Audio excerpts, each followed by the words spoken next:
Hey guys, welcome to Boxing Squared for boxing news and views from around the internet. And heavyweight news and brief it is today, starting with Deontay Wilder. The WBC champion says his mandatory challenger Dominic Breazeale has no chance of beating him this weekend. Speaking at the final press conference, Wilder stated, "These fighters always get into great shape and think they have a game plan to beat me. They think they're going to catch me. It's not going to work. Nothing this guy has prepared for is going to work. I hope he brings the best he can bring. This is more than just a boxing match. I'm passionate about what I do. This has been a long time coming for me and Dominic. He asked for this and he shall receive. It's going to be an amazing night for me and a sad night for him. Being heavyweight champion is a big responsibility. Not everyone is made to be champion. It's more than being glamorous or carrying around this prestigious belt. I've trained harder than I've ever trained. He got me inspired like I was against Stavern. I want to hurt Breazeale so bad. I'm going to keep my composure until the time comes Saturday night. I don't believe Breazeale when he speaks. I've been in this game for a very long time. Someone like him is not going to beat me. The closest he's going to get to this belt is in his dreams, and I'm pretty sure you've had a lot of wet dreams about that." Meanwhile, Dominic Breazeale says he feels he's got more than enough to beat Wilder, saying, "I'm going to put on another explosive performance. I've been dreaming for the last year about Herring and the new. It's a beautiful thing, and I can't wait to make it come true and have my hand raised." Wilder hasn't developed at all in his career. He looks like the same as he did in the amateurs. He needs to talk himself up to make himself feel confident. "I'm too mentally in tune to be focused on what someone says. When I go into a fight, I don't worry about what my opponent can do, but about what I can do and how I can execute. None of Deontay's words affect me at all. He's going to keep barking, and I'm just going to keep waiting. I'm going to quiet him on Saturday night." Heavyweight contender Dillian Whyte says Tyson Fury does not really want to fight him, and it's all hot air from the self-styled Gypsy King. Fury called Whyte out online this week, saying he'd allow the WBC to order a fight between the two only if the WBC Diamond Belt was on the line. Days before those statements, he'd stated he wouldn't be dictated to when the WBC revealed plans for a Whyte and Fury final eliminator to establish the next WBC mandatory challenger, saying he could face Wilder when he wanted to and he didn't need the WBC to order anything. So Whyte, in a column for TalkSport, says Tyson Fury does not want to fight me. He said it himself last week before then claiming he'd fight me after all if the WBC Diamond Belt was on the line. Since when did he care about belts? I thought he was the self-styled lineal champion.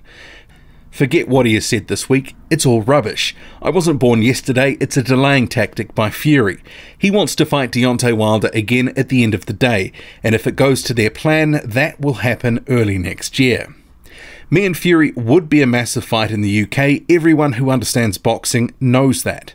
But he always contradicts himself. If you listen to what he says from one interview to the next, it's something different every single time.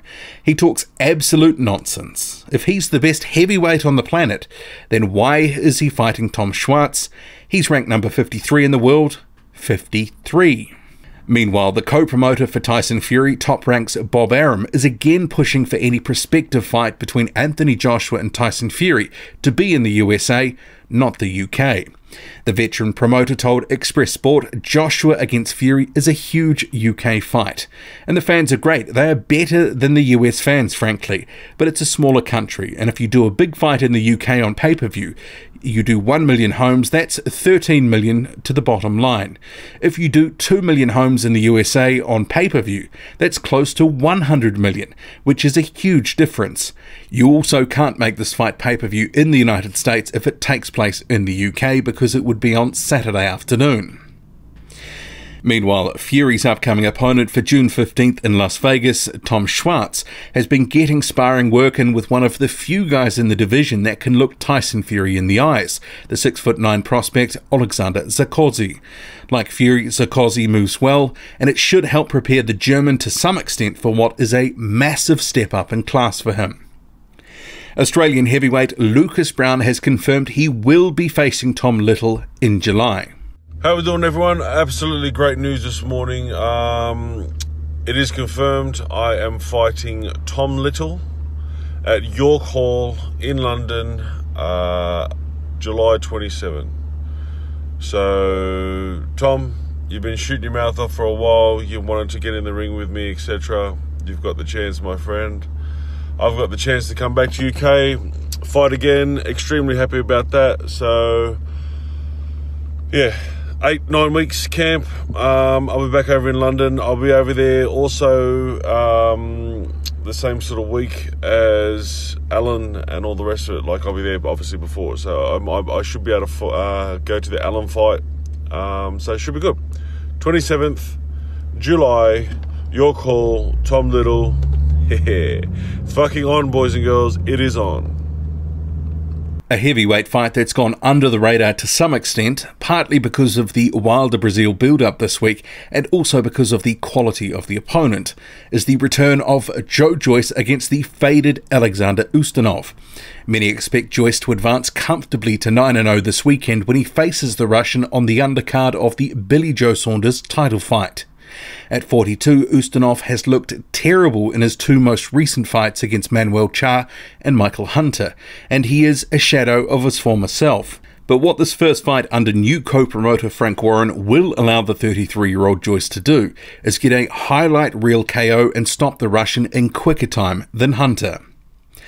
Meanwhile, also in action in Canada is rising prospect Arslanbek Makhmudov, who will be facing the durable journeyman Jonathan Rice, who has never been stopped. For Makhmudov, it would be good to see him go some rounds in this fight, as he only has a combined 8 rounds under his belt in his first 7 wins, all coming by knockout. Previously, the 10-3 Rice has put up competitive efforts in fights against the likes of Tony Yoka, so it will be good to see him try put the heavy-handed Russian under similar pressure. In other action this weekend, George Arias and Marco Huck will also be on the same Lou DiBella card in Connecticut against Keith Barr and Nick Cuevas respectively, while unbeaten Robert Alfonso takes on Iago Kaladze on the Wilder Brazil undercard. Michael Hunter has been confirmed to face the durable Fabio Maldonado on May 25th. It will be Hunter's first fight of 2019, while 39-year-old Maldonado is coming off back-to-back decision losses to Oscar Rivas and Alexander Teslenko. This one looks like it will probably go the distance given Maldonado's durability. Michael Hunter says, "I'm here to stay at heavyweight, whatever is next. There's a lot of avenues for me, a number of big fights out there. I will take on anyone. I'm always in the gym and I'm a real traditional fighter that will take anyone. I have a lot more doors open for me, but the first task is to win and win well against Maldonado, who is dangerous and an experienced guy.